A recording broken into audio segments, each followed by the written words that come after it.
name is Elisa Ciardiello Vega. I am the brand leader, the CEO of Medical Recruitment Strategies. We place healthcare professionals nationwide throughout the U.S. We do nursing as well as allied health. We do permanent and temporary placement, and we've been in business since December 2004.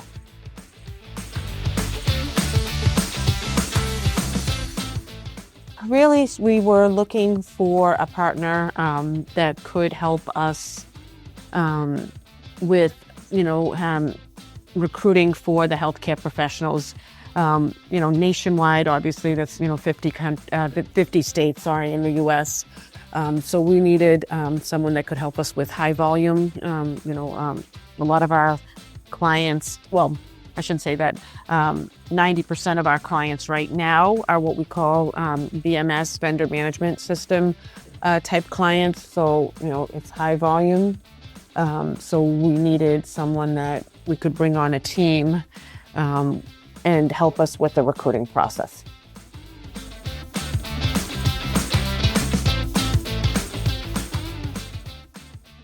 Definitely. So a big turning point was when COVID happened.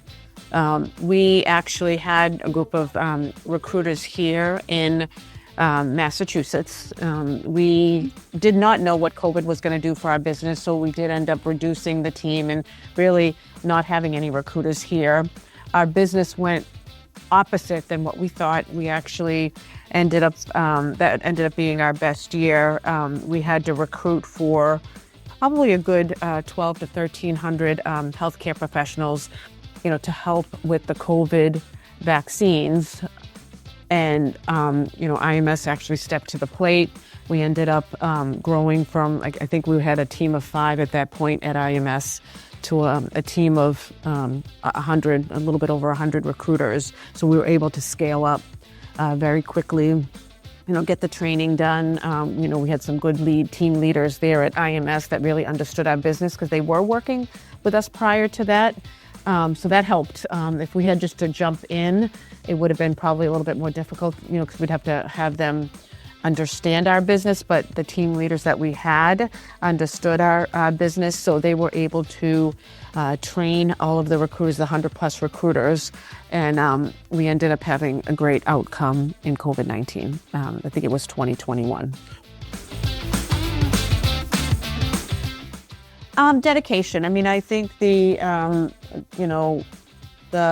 team in India, and we use also Philippines, but mostly the team in India, they're very passionate, and I love how they want to really help us grow, help us do a great job with satisfying our client needs. Again, the team leaders have been instrumental in helping on the recruiting side, making sure that the recruiters do follow process and understand everything. But it's really the passion of the recruiters and,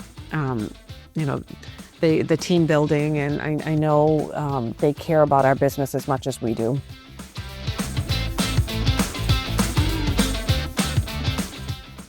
If I had a team on the offshore, what type of team would I add?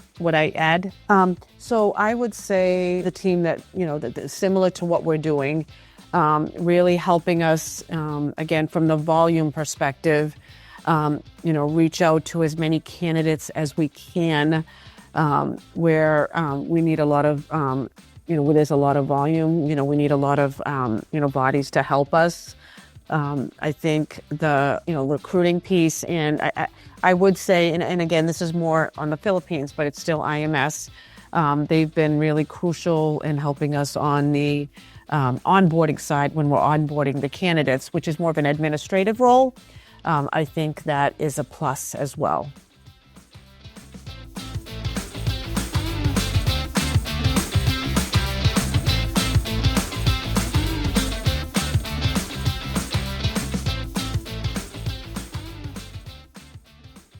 I think really, further developing so I guess, let me just take a step back. The offshore team that we have, didn't happen overnight. And it's not one or two, recruiters. We actually, kept growing over time. And again, we're able to scale up and down. But the offshore team was able to really integrate really well as part of our, I guess I consider them part of pharmaceutical strategies or medical recruitment strategies, even though they're IMS employees. I think them feeling like they're actually medical recruitment strategies employees makes it feel like, we're all part of the same goal, which is to satisfy what our candidates are looking for and satisfy what our clients are looking for. And I'm not saying we could not do that from having the business here, but I feel like because of the volume, IMS has done an incredible job. On the offshore side, we feel comfortable. They attend our calls with us, with our clients. The trust is there. The trust is there. It's like having someone work from home, except they're in India. So, I have a couple people working from home here, in the U.S. So to me, I feel like it's the same thing. You just have to have the trust. And, we gain the trust in our managers and, our higher level managers to make sure that, again, they're honest with us. If something goes wrong, just like if something was to go wrong here, just be honest with us so we can address it and make, quick actions if we need to. And that's what we feel like has been happening. Like it's just an open book. We're all here to make the whole team better here and the whole team better there. So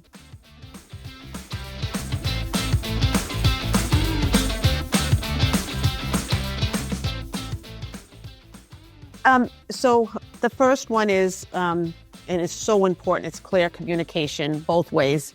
It's important for us to have, establish strong communication with the team there.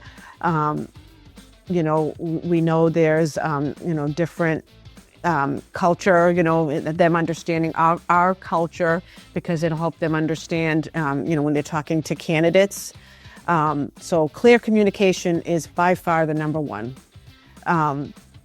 And then the other big one is really leveraging the technology in the team to use the same technology that the companies internally use. So with IMS, they use, the phone system that we use, our telephone numbers in the U.S. So, when the recruiters get calls, the candidates gets calls from candidates, they see a U.S. phone number, that's key. They get to use our bullhorn, make sure that, obviously we make sure that they're properly trained like we need to be trained here, from the bullhorn perspective. So leveraging the technology is number two for me. And then, really focus on trust. Even though they're working independently, again, it's important, like we're talking to the team daily. So it's important to make sure they understand our goals. What is our forecast for the year? What is our forecast for the month? And then that actually fosters a culture where, they're accountable just as we're accountable to the goals of medical recruitment strategies.